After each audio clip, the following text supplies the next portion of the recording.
Hola, ¿cómo están, queridos amigos? Les agradecemos por estar desde el otro lado de la pantalla. Desde Perspectiva Siglo XXI les enviamos un cordial saludo.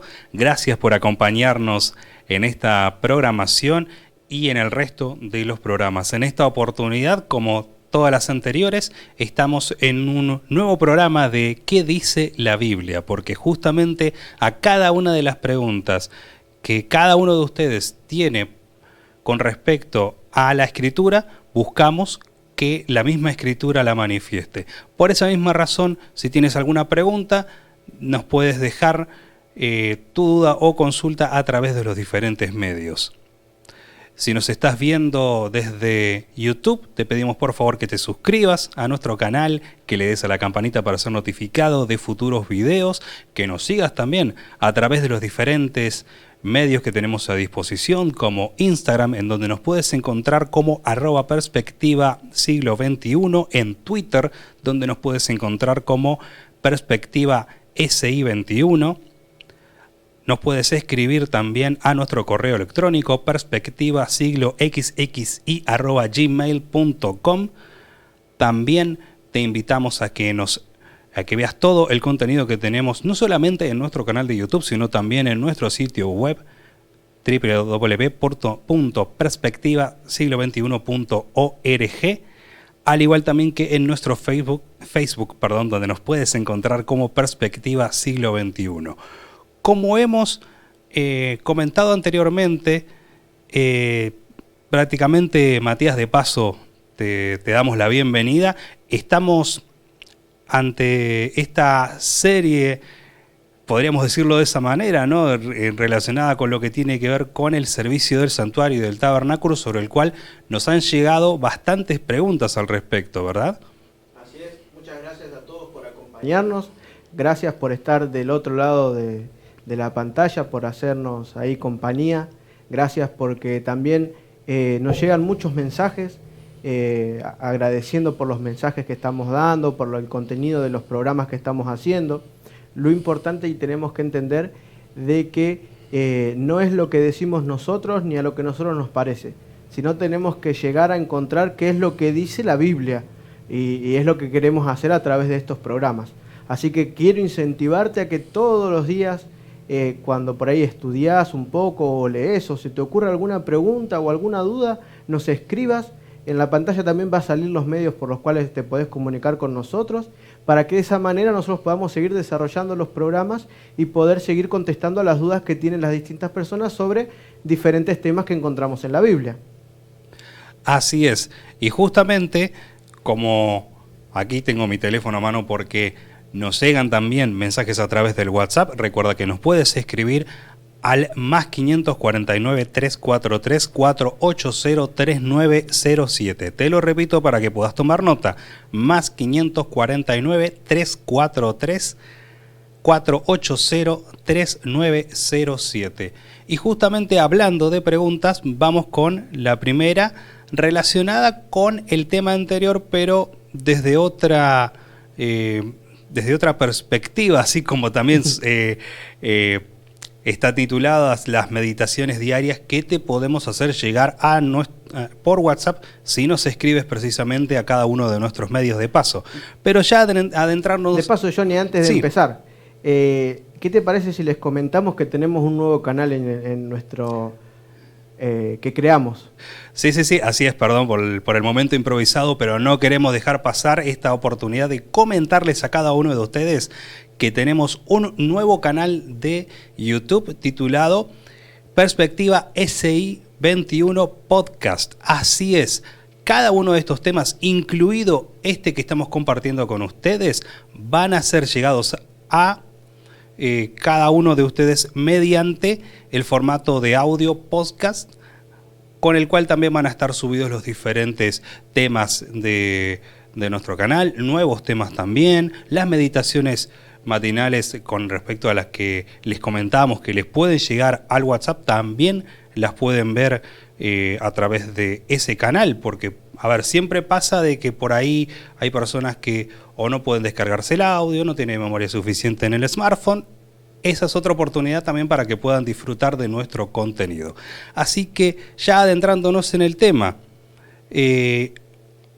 nos quedaba también algo pendiente, ¿verdad, Matías? Con respecto a lo que es el servicio, no solamente de lo que hablamos anteriormente de el Día de la Expiación, puede ser, también el sacrificio continuo, y entre todas las preguntas que nos han llegado al respecto, para muchos quedó en el tintero acerca de qué simbolismo tienen los muebles o el sentido, la razón por la cual estaban ubicados cada uno de los muebles en el tabernáculo de reunión y en el santuario, ¿verdad?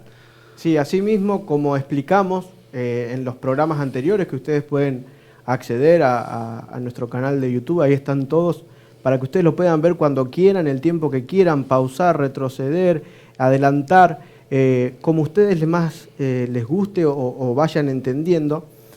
Hemos hablado acerca del santuario, así también, acuérdense que esto va en conjunto con los programas que también va teniendo el licenciado Rubén An sobre el tema del santuario, que estamos pasando esa serie, que ya falta poquito para llegar a su conclusión.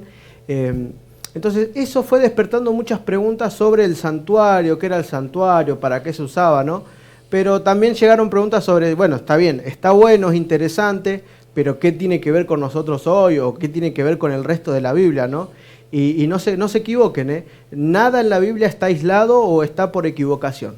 Todo tiene su correlación y todo tiene su interpretación. Algo que tenemos que entender y es claro, ¿eh?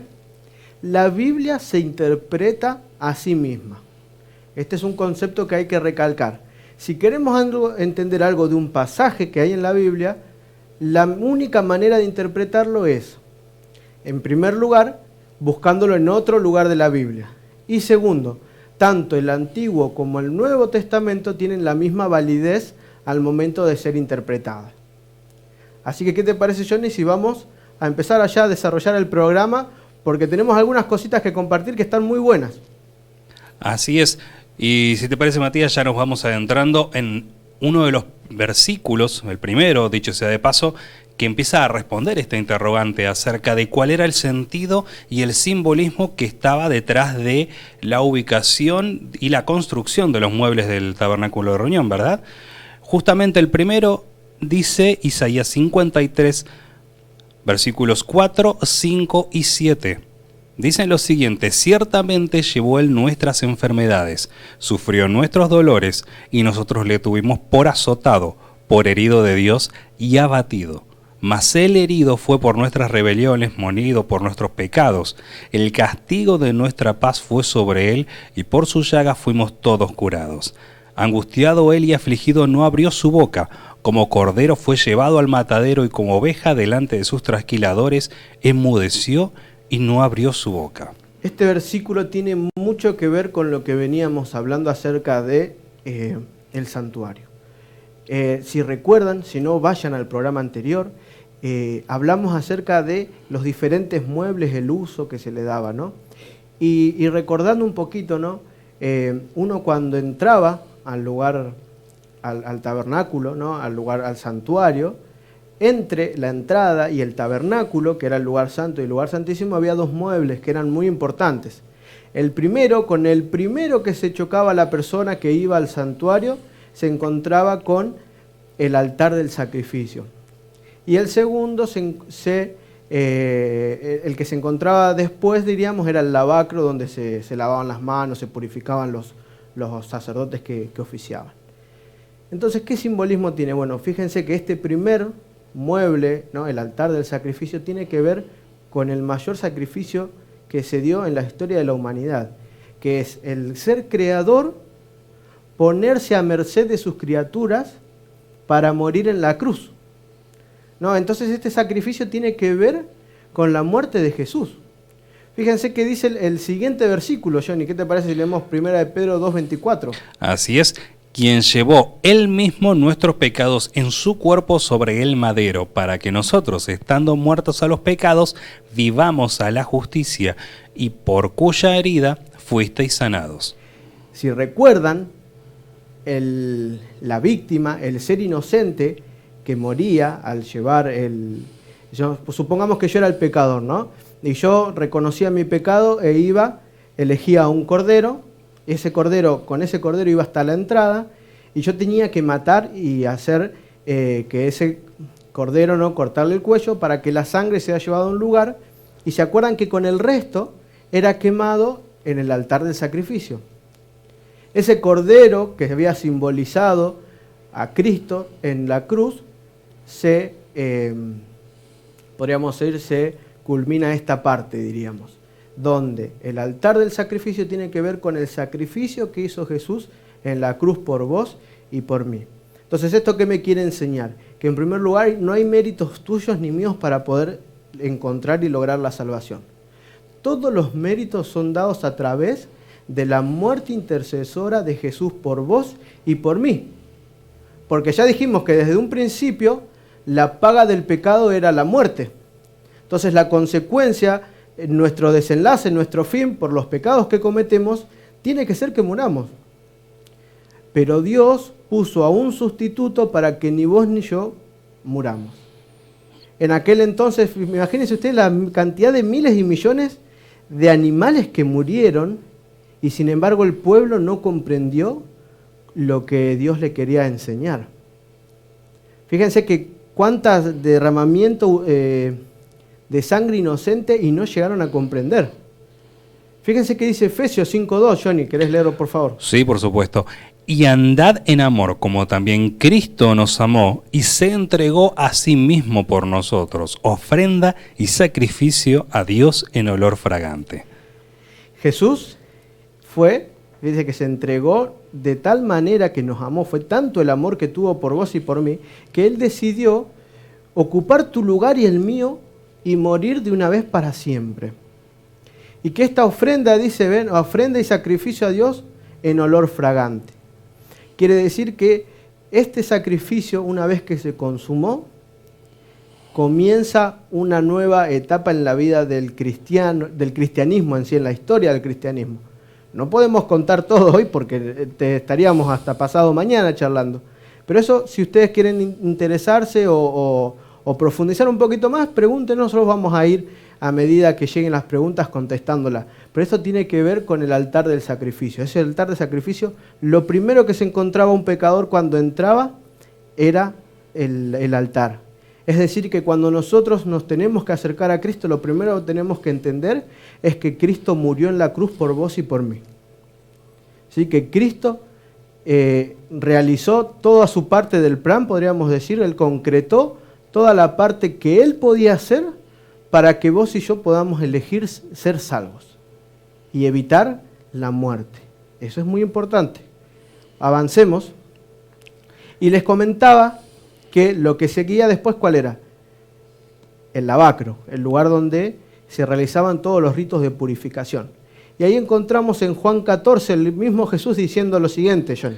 Versículos 13 y 14 del capítulo 14 del Evangelio según San Juan. Respondió Jesús y le dijo: cualquiera que bebiere de esta agua volverá a tener sed, mas el que bebiere del agua que yo le daré no tendrá sed jamás, sino que el agua que yo le daré será en él una fuente de agua que salte para vida eterna. Como ya le explicamos en los otros programas, en la fuente, el lavacro, se utilizaba para todo lo que eran rituales de purificación. Y fíjense que Jesús mismo se llama el agua de vida, ¿no? Porque dice, cualquiera que bebiere de esta agua, del agua que Jesús le va a ofrecer, no va a tener sed, jamás. Entonces dice, y yo le daré en él una fuente de agua que salte para vida eterna. Fíjense que tiene que ver con el proceso de aceptar a Cristo, entregarse a Él y vivir una vida consagrada a Dios. ¿Qué dice el mismo Jesús? Miren, era una noche, ¿no? Era una noche no común, porque Dios estaba hablando con un personaje principal del Sanedrín.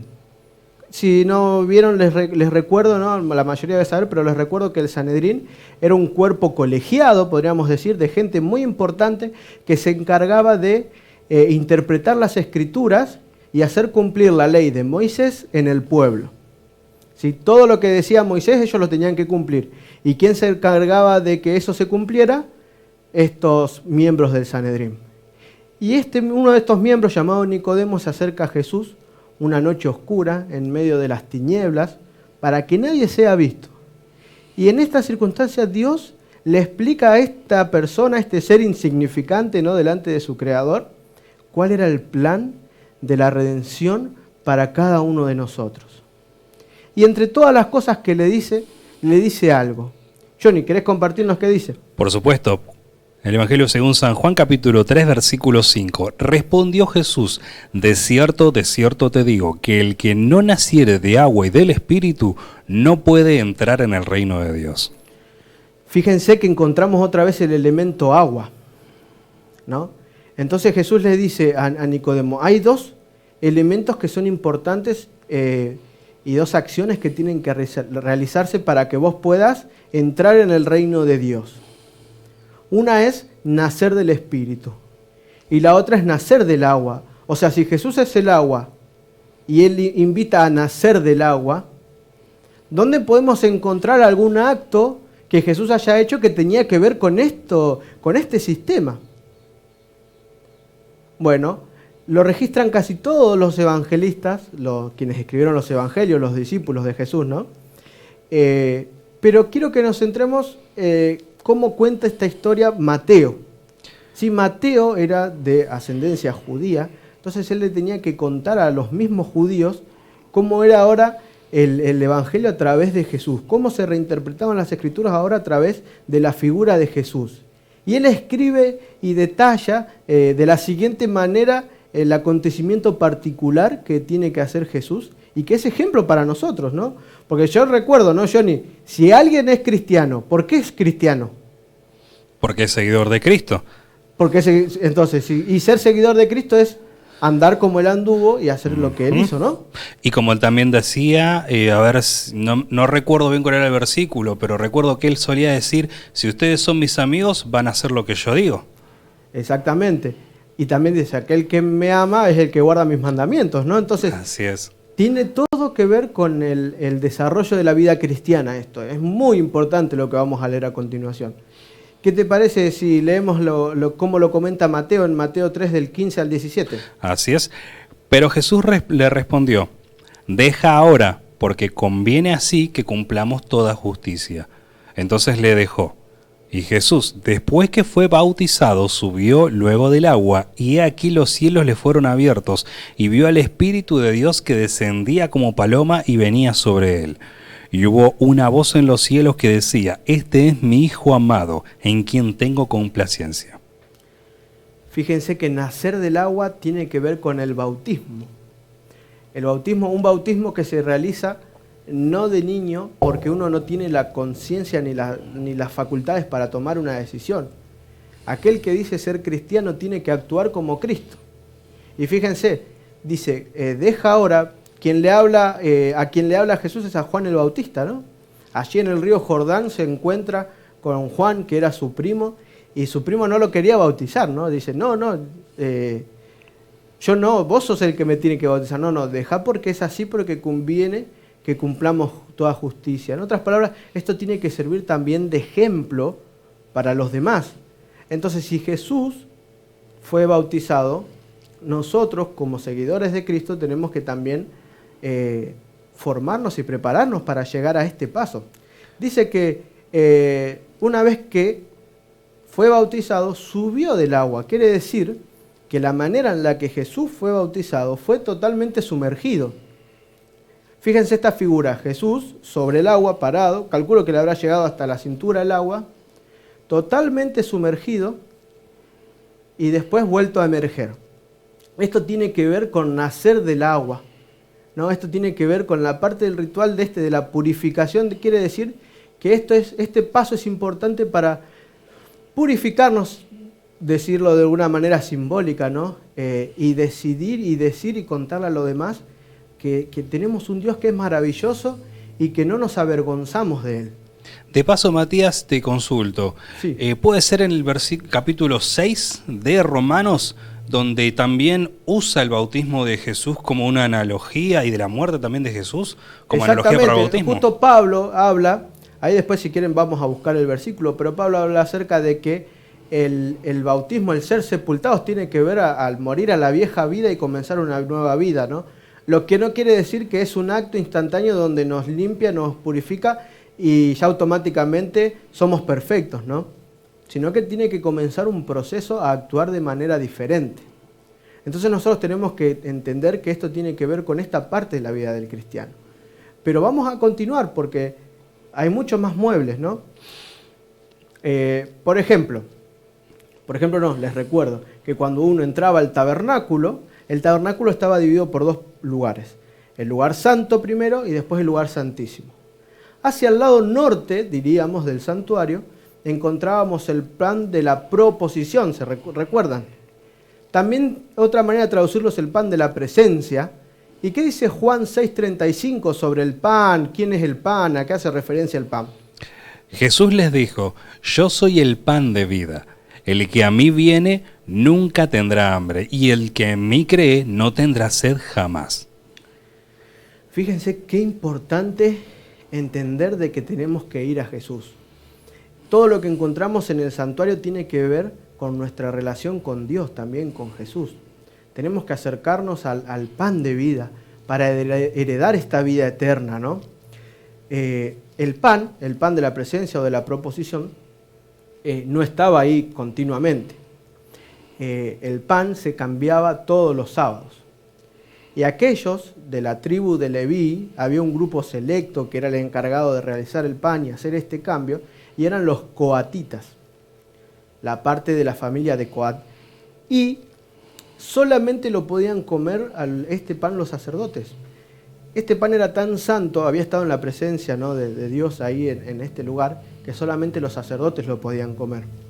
Pero desde que Jesús murió en la cruz, por vos y por mí, ¿no?, ahora tenemos un total acceso. Está al alcance de cada uno de nosotros a través de las Escrituras. Las Escrituras tienen que ver, o sea, ¿cómo me acerco yo a Jesús? ¿Cómo puedo conocerlo yo a Jesús? Hoy en día conocemos a alguien por el Facebook, por el Instagram, ¿no?, por un mensaje, por el chat. En mi época era el Messenger, y yo ya me siento un poquito antiguo, ¿no? Hoy ya no se usa más eso. Pero sin embargo, la única manera de conocer a alguien es a través de relacionarse con el otro, pasar tiempo con el otro y tener conciencia de que si yo no paso tiempo con alguien no lo voy a poder conocer. Entonces, acercarme a Jesús tiene que ver también con acercarme a la Biblia y a lo que dicen las Escrituras. ¿Qué dice Mateo 26:26? Mientras comían, tomó Jesús el pan, lo bendijo, lo partió y dio a sus discípulos, y dijo: tomad, comed, esto es mi cuerpo. De paso, abro un paréntesis y una pregunta que tenemos que quiero que piensen y a ver si alguno me contesta.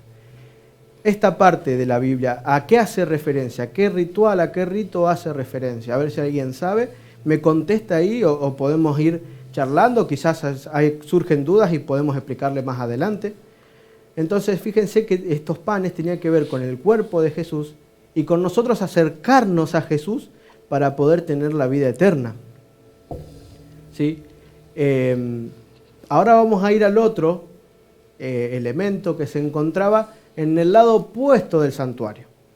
¿Sí? Hacia el norte estaba el pan, la mesa con el pan de la proposición. Y hacia el sur estaba el candelabro con los brazos de oro, los cuales se prendían para iluminar. ¿Se acuerdan? Si no, recuerden que está el programa a su disposición en el canal de YouTube. Pueden acceder y pueden verlo y repasar. ¿Pero qué simboliza esto? ¿Qué tiene que ver hoy en día o qué tiene que ver con Jesús? ¿Qué te parece, Johnny, si leemos lo que dice Juan? Juan capítulo 1, versículos 3 al 5. Todas las cosas por Él fueron hechas, y sin Él nada de lo que ha sido hecho fue hecho. En Él estaba la vida, y la vida era la luz de los hombres, y la luz en las tinieblas resplandece, y las tinieblas no prevalecieron contra ella. En esta lucha constante nosotros nos tenemos que acercar hacia la luz. ¿Y quién es la luz? Fíjense que dice, todas las cosas fueron hechas por Él, y en Él estaba la vida, y la luz en las tinieblas resplandecen. Entonces, ¿a quién hace referencia? A Jesús, ¿no? A Dios, a Jesús mismo. Él es la luz. Jesús también nos invita a nosotros a hacer luz en el mundo para iluminar en el lugar donde las tinieblas están ganando terreno.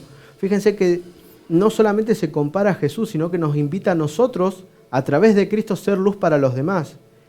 Fíjense que la oscuridad cada vez es peor en este mundo, y no me refiero a que, por ejemplo, acá en Argentina donde estamos, los días son más cortitos y ahora ya a las 6 de la tarde ya se fue la luz, sino que hago referencia a la oscuridad en las personas en cuanto a que ellos dejan prevalecer la influencia de Satanás. Cuanto más avanza el enemigo, ¿no?, más oscuridad hay en el mundo, más oscuro se vuelve la persona. Entonces nosotros tenemos que empezar a iluminar esos lugares oscuros. Independientemente de la edad, la religión, o sea, tenemos que avanzar, predicar y dar a conocer el mundo para que el mundo conozca a Jesús. Fíjense que dice Salmo 97:1.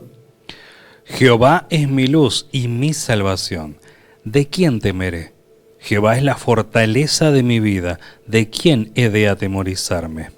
Fíjense que en este mueble, el candelabro, el candelero también se lo conoce, ¿no? Dice, habla acerca de iluminar, ¿no? Y acá en el Salmo encontramos que dice, Jehová es mi luz y mi salvación. La luz está arraigada con el tema de la salvación. Cuando vos dejás que Jesús nazca en tu corazón todos los días, te estás asegurando la salvación. Pero eso no es algo que te lo tenés que guardar para vos. Porque nadie prende una luz y la esconde. Nadie hace una caja para poner adentro, ¿no?, un foco. Cuanto más alto, más ilumina. Y así tenemos que ser como hijos de Dios. Permitir que la luz que hay en Jesús entre en nosotros, esa luz que ilumina los lugares quizás oscuros donde tenemos miedo, y permitir que esta obra que Dios hace en mí pueda yo compartirla con los demás. Es de igual o más importancia, porque Dios no nos hizo para quedarnos encerrados y decir, bueno, yo acepto a Jesús y ya está, sino que tenemos que cumplir una obra. Cada uno tiene una misión que cumplir. Cada uno de nosotros tiene que ser luz en el mundo y brillar y dar a conocer a Jesús a todos los que están a nuestro alrededor. Fíjense qué dice Jesús. ¿Qué dijo Jesús? Y Juan lo registra. Juan capítulo 8, versículo 12. Otra vez Jesús les habló diciendo, yo soy la luz del mundo. El que me sigue no andará en tinieblas, sino que tendrá la luz de la vida. Justo cerrando lo que veníamos hablando. Yo soy la luz. Por eso es importante no ocultarnos. No ocultar lo que estás empezando a conocer y a creer. Compartirlo con los demás. Y quizás para muchos nos lo tomen en torno burlesco, quizás muchos hasta nos traten de locos, de que no sabemos lo que hacemos. Pero ¿qué es más importante? ¿Obtener la salvación o aparentar con los demás? Es momento de tomar decisiones a través del conocimiento de la palabra de Dios. Y créeme de que si vos decidís a través de lo que Dios quiere para vos, es el mejor camino que podés tomar. Esa luz que es Jesús te va a guiar hacia un puerto seguro. Esa luz que es Jesús te va a guiar hacia lugares donde quizás nunca te hubieses imaginado llegar. Pero Dios tiene planes de bendición para vos y no de maldición. Así que es momento de ponernos debajo de la luz y también brillar hacia los demás. Vamos a continuar. Fíjense cuántos simbolismos, cuánto podemos aprender, ¿no? Quizás estamos leyendo cosas que nosotros creemos que quedaron en el pasado, pero tienen aplicación al día de hoy. Y es más, todo esto es figura de otra cosa que ya vamos a ver más adelante. Pero nada de esto quedó en el pasado.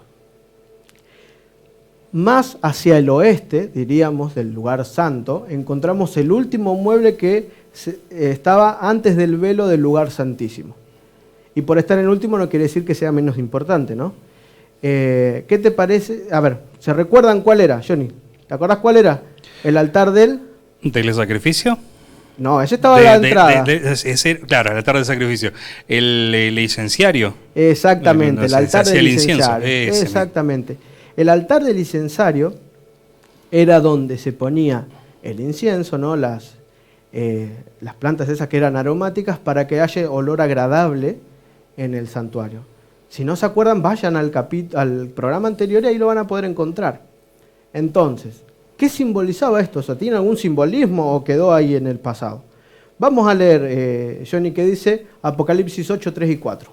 Otro ángel vino entonces y se paró ante el altar con un incenciario de oro, y se le dio mucho incienso para añadirlo a las oraciones de todos los santos sobre el altar de oro que estaba delante del trono. Y de la mano del ángel subió a la presencia de Dios el humo del incienso con las oraciones de los santos. Entonces, ¿qué podemos destacar acá y entender y comprender en mayor profundidad? El altar del incienso, el incensario, tiene que ver con las oraciones de los santos, dice. Porque si podemos volver a leer ahí en el versículo 4, dice, subió a la presencia de Dios el humo del incienso con las oraciones de los santos. Entonces, fíjense, se le dio mucho incienso para añadirlo a las oraciones con todos los santos. Entonces, tiene que ver acerca de las oraciones que vos y yo realizamos. ¿Sí? Es las oraciones de los santos que van hacia la presencia de Dios. Ahora, cuando nosotros oramos así como nos parece, o hay quizás a veces alguna estructura, o repetimos siempre lo mismo. Fíjense que cuando nosotros terminamos de orar tenemos que pedir todo en el nombre de Jesús, ¿no? Fíjense lo que dice Juan 14 acerca del tema de la oración. De paso, antes de la lectura del versículo, entre todas las preguntas que nos han llegado, hubo una que me llegó justamente acerca de eso. Si bien no tiene que ver específicamente con el tema que estamos hablando, planteaba la diferencia entre la oración y el rezo. ¿Qué diferencia hay con respecto a eso también, no? Muy bien, leemos el versículo y contestamos. Por supuesto. Juan 14, de versículos 13 y 14 dice, y todo lo que le pidiereis al Padre en mi nombre, lo daré, para que el Padre sea glorificado en el Hijo. Si algo pidiereis en mi nombre, yo lo daré. Fíjense que también unos versículos habla acerca de no hablar vanas repeticiones, sino pensar lo que decimos, ¿no? La oración tiene que ver con hablar con Dios como si fuera un amigo. Pero hay algo que sí tenemos que entender.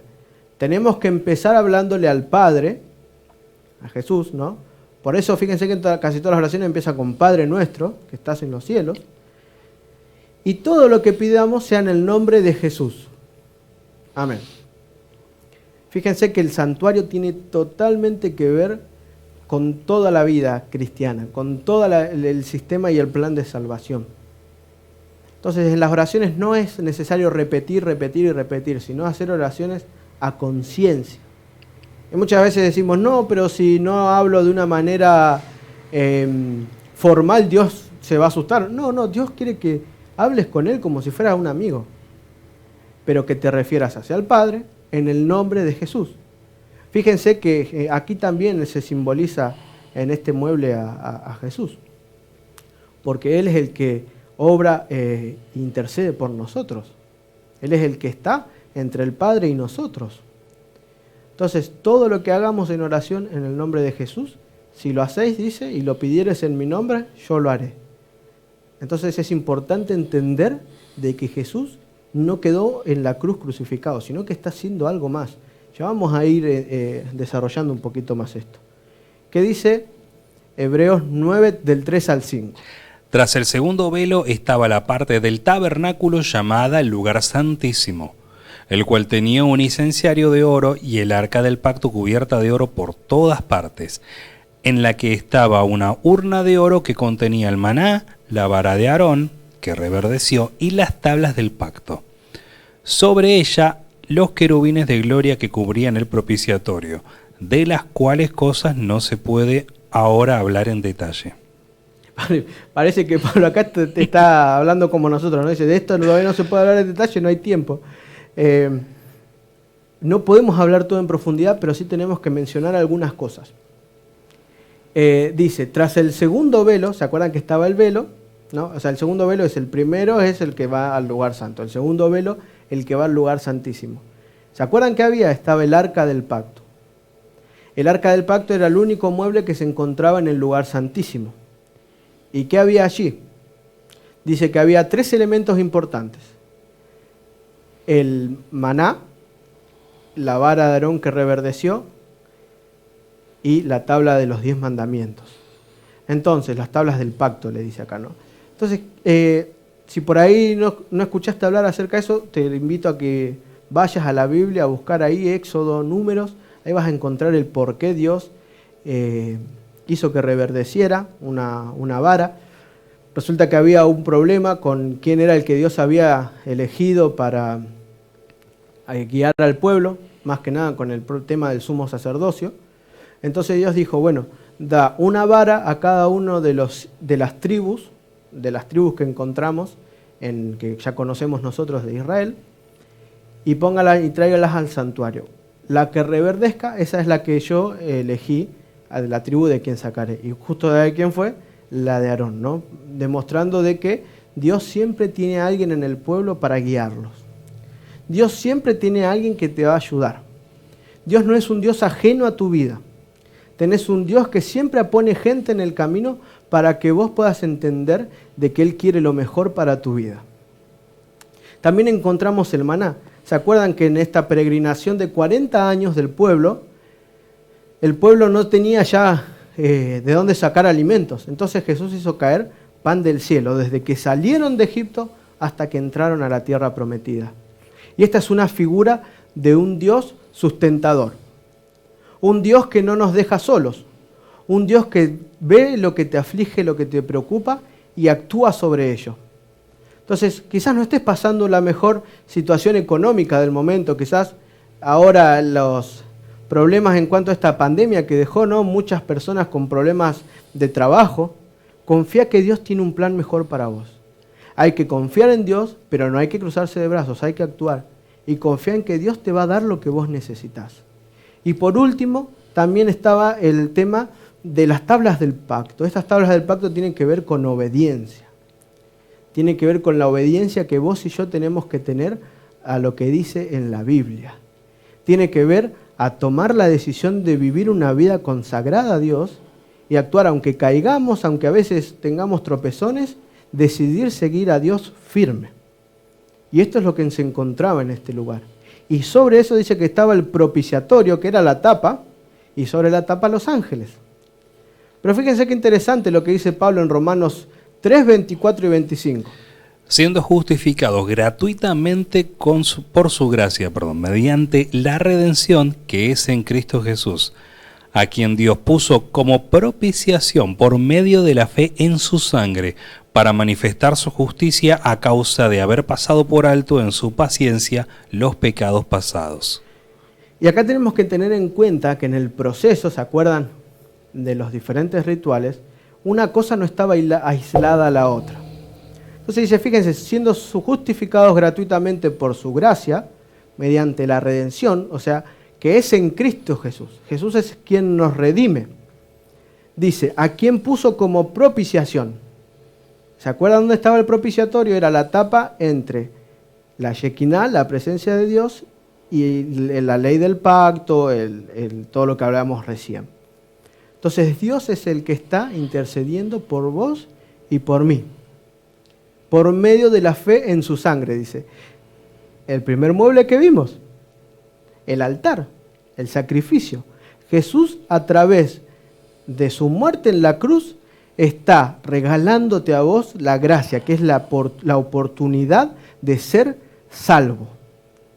No hay mérito que podamos hacer para encontrar la salvación. Solo a través de los méritos de Jesús en la cruz. Solo a través de aceptar el sacrificio que hizo Jesús por vos y por mí. Una vez que aceptamos ese sacrificio, la gracia empieza a actuar sobre nosotros y podemos llegar a ser salvos. La gracia está a disposición de todos y cada una de las personas que hay.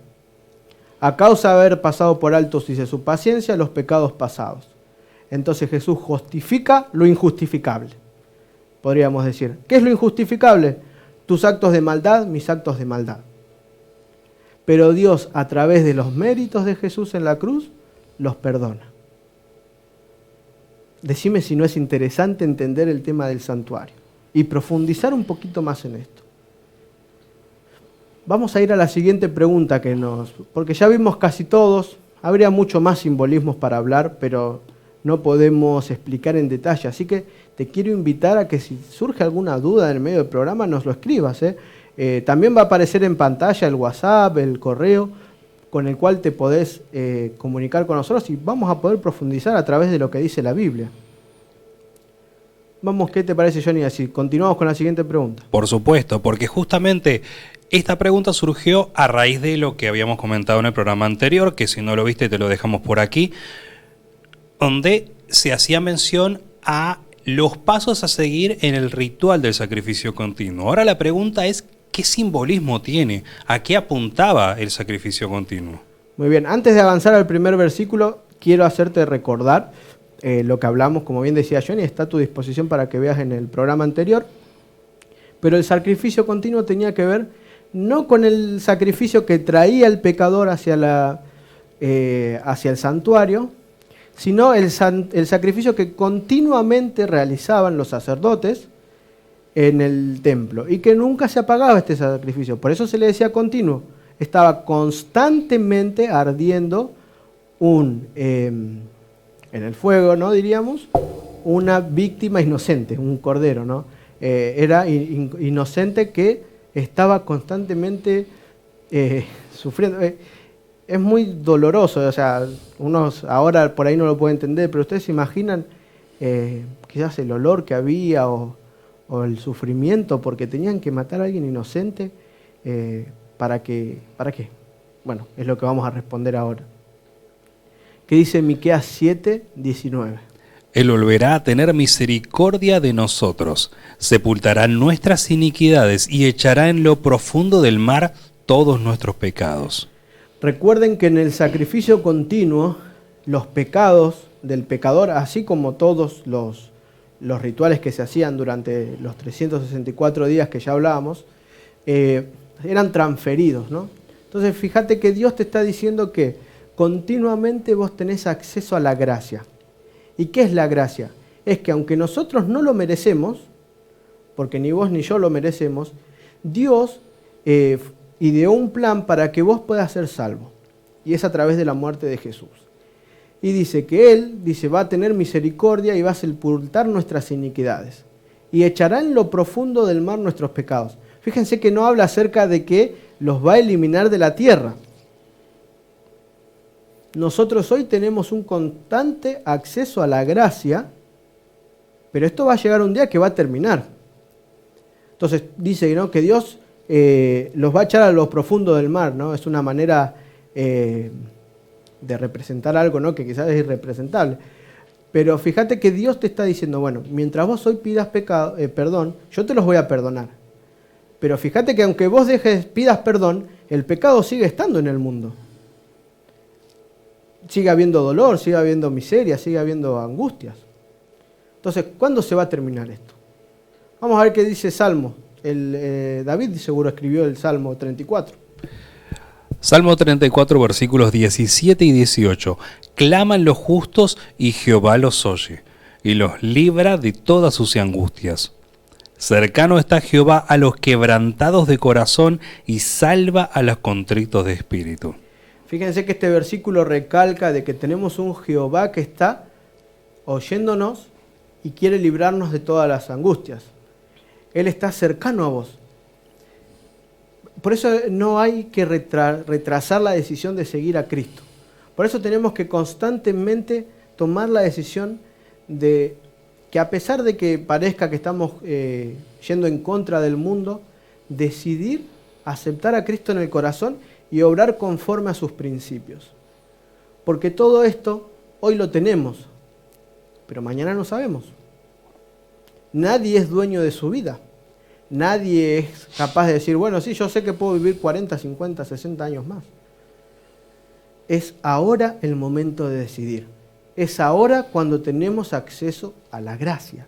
Es ahora cuando tenemos el acceso a que Dios nos perdone y restaure y redima, como hablábamos hoy, nuestra vida. ¿Qué dice Efesios 1:7? En quien tenemos redención por su sangre, el perdón de pecados según las riquezas de su gracia. ¿Vieron? Recalcamos lo mismo. El perdón de pecados viene gracias a la sangre que Jesús derramó en la cruz por vos y por mí. Entonces es momento ahora de decidir. Vamos al siguiente versículo. Romanos capítulo 3, versículos 23 y 24. Por cuanto todos pecaron y están destituidos de la gloria de Dios, siendo justificados gratuitamente por su gracia mediante la redención que es en Cristo Jesús. A ver, si bien dice que es gratuitamente, nosotros hoy no tenemos que pagar nada, porque para nosotros es gratuito, pero costó la vida del Hijo del Creador del universo. Costó la sangre de Jesús en la cruz por vos y por mí. Entonces el sacrificio continuo, el sistema del sacrificio continuo, tiene que ver con esto, que tenemos constante acceso a la gracia, constante acceso a Dios, constante acceso a pedirle perdón a Jesús y que Él acuda a nosotros. Pero recuerden, no eran los 365 días del año, solamente eran 364 días al año. ¿Qué dice 1 Timoteo 1:9? Quien nos salvó y llamó con llamamiento santo, no conforme a nuestras obras, sino según el propósito suyo y la gracia que nos fue dada en Cristo Jesús antes de los tiempos de los siglos. Fíjense que este plan de la gracia no empezó cuando se creó el mundo. Ya tiempo atrás dice, antes de los tiempos de los siglos. Antes de que vos nacieras, Jesús ya había pensado en vos y había trazado un plan para que vos puedas ser salvo y vivir para siempre. Decime si no tenemos un Dios que es amoroso y que se preocupa por cada uno de sus hijos. Dios está dispuesto a perdonarte y a aceptarte y a formar una vida con vos. Pero la decisión es tuya. Es ahora el momento de decidir.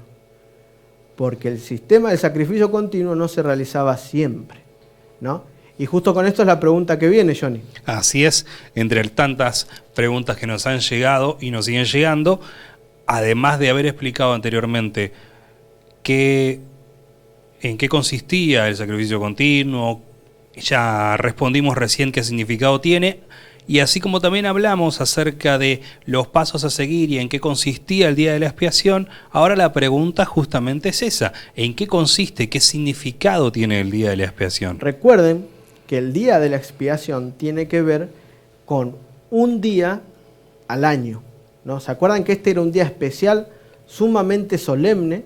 En este día, en el día de la expiación, no se realizaban trabajos y ocurría algo especial, que era la purificación del pueblo y del santuario. Porque aquellos sacrificios que se hacían en el sistema continuo y también aquellos que traían su sacrificio, toda esa sangre y esos pecados no eran eliminados ni purificados del santuario ni del pueblo, eran traspasados al santuario. Entonces eso tenía que ser purificado. Y eso es lo que tiene que pasar y eso es lo que va a suceder. Fíjense que dice 2 de Pedro 3:7. Pero los cielos y la tierra que existen ahora están reservados por la misma palabra, guardados para el fuego en el día del juicio y de la perdición de los hombres impíos. ¿Esto qué quiere decir? Que este libre y constante acceso a la gracia que tenemos va a llegar un día que se va a terminar. Es mucho para explicar y escribirlo en el comentario si quisieras profundizar. Envíanos y podemos profundizar y responderte a través de lo que dice la Biblia. Y no solamente eso, sino que también podés tener acceso en nuestro canal de YouTube y en nuestra página web a todo el contenido donde tenemos temas que desarrollan bastante estas cuestiones. Recuerden que estas preguntas que nos llegan es porque hay gente que vio otros programas que quizás ustedes no vieron, que tienen que ver, porque todo lo que decimos tiene que ver con lo que tenemos en nuestro canal. Entonces es importante que ustedes accedan o al canal de YouTube, a nuestra página web, para poder ir relacionando lo que vamos enseñando y les va a ayudar a poder comprender un poquito mejor y tener un panorama más amplio. Entonces dice que esto que un día se va a acabar, dice guardados para el fuego en el día del juicio. ¿Se acuerdan que ya hablamos del tema de la segunda venida, de cuando Jesús iba a venir y de la salvación? Todo esto un día va a terminar, no sabemos cuándo. Sí podemos tener indicios, pero no la fecha exacta.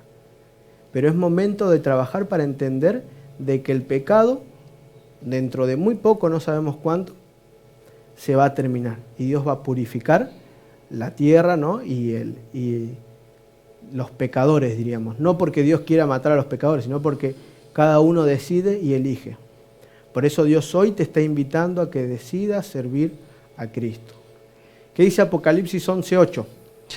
Y se airaron las naciones, y tu ira ha venido, y el tiempo de juzgar a los muertos, y de dar el galardón a tus siervos los profetas, a los santos, y a los que temen tu nombre, a los pequeños y a los grandes, y de destruir a los que destruyen la tierra.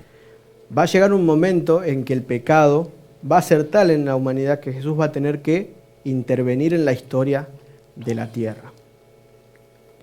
Y va a ser purificada, como ya vimos que pasaba en el día del Yom Kippur. Esto ya comenzó. Tenemos otros videos otros programas que pueden hablar acerca de este tema, que te invitamos a que accedas al canal, a que veas, a que te interiorices más en este conocimiento. Porque esto tiene que ver con tu salvación, con tu manera de vivir. Entonces dice que este día vas a galardonar, dice, a los santos, pero a destruir a aquellos que decidieron no obedecer tus mandatos, ni cumplir, ni refugiarse bajo el sacrificio de Jesús. Todos van a tener la oportunidad de elegir. No es que Dios va a decir, bueno, vos sí, vos no, vos sí, vos no. Todos tienen que tener la oportunidad de elegir y decidir. Pero ahora yo pregunto, si no compartís los programas, si no le hablas a nadie de Dios, si no compartís con los demás esto que conoces, ¿quién le va a dar esa oportunidad? Es ahora el momento de trabajar y de ser luz para que los demás puedan tomar la decisión y puedan elegir, porque esto está llegando a su fin. ¿Qué dice Salmo 37 y 38, capítulo 37, versículo 38, John?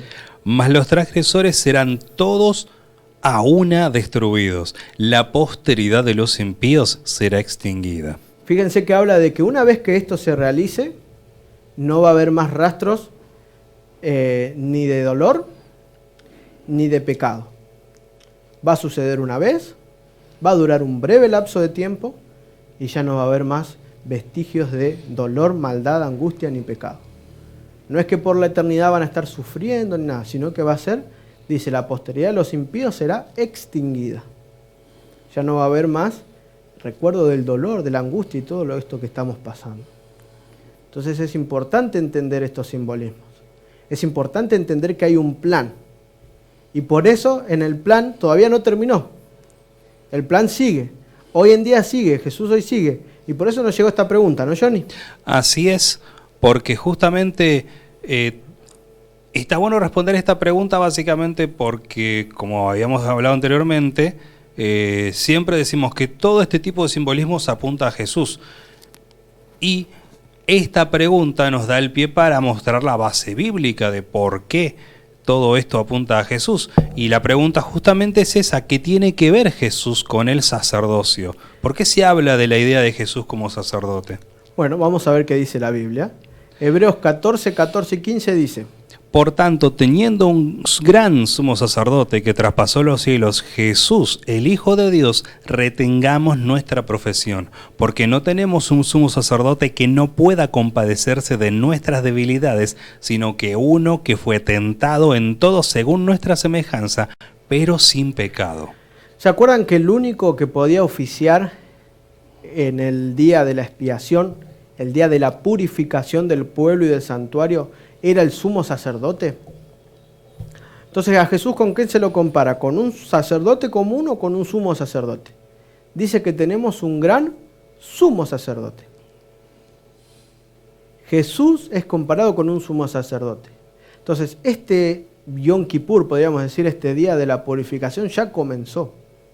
Y Jesús mismo está oficiando hoy. Pero para más detalle vamos a leer los versículos 1, 2 y 6 del capítulo 8 de Hebreos. Así es. Ahora bien, el punto principal de lo que venimos diciendo es que tenemos tal sumo sacerdote, el cual se sentó a la diestra del trono de la majestad en los cielos, ministro del santuario y de aquel verdadero tabernáculo que levantó el Señor y no el hombre. Pero ahora tanto mejor ministerio es el suyo, cuanto es mediador de un nuevo pacto, establecido sobre mejores promesas. Muy bien, una pregunta, ¿qué diferencia hay entre el antiguo pacto y el nuevo pacto? No lo vamos a poder decir hoy, pero sí te invito a que por ahí profundices, nos preguntes si tenés alguna duda sobre el tema. Pero ¿qué voy a recalcar? 3 cositas importantes. La primera, volvemos a recalcar que tenemos un sumo sacerdote, que está sentado y que está en los cielos. ¿Y qué es lo que está haciendo? Él dice, ministro del santuario.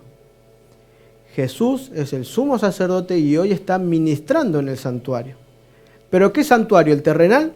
No, porque dice, no es aquel santuario, sino del verdadero que levantó el Señor y no el hombre. ¿Qué quiere decir? Que en el cielo hay un santuario, el cual el terrenal era figura del santuario celestial, como ya lo vimos.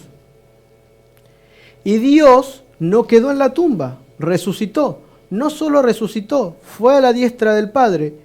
Y no solo fue a la diestra del Padre, no es que fue a la diestra del Padre, se sentó y se quedó de brazos cruzados. Él hoy está ministrando el santuario. Es clarita la Biblia.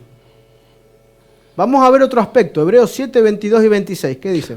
Por tanto, Jesús es hecho fiador de un nuevo pacto, porque tal sumo sacerdote nos convenía, santo, inocente, sin mancha, apartado de los pecadores y hecho más sublime que los cielos.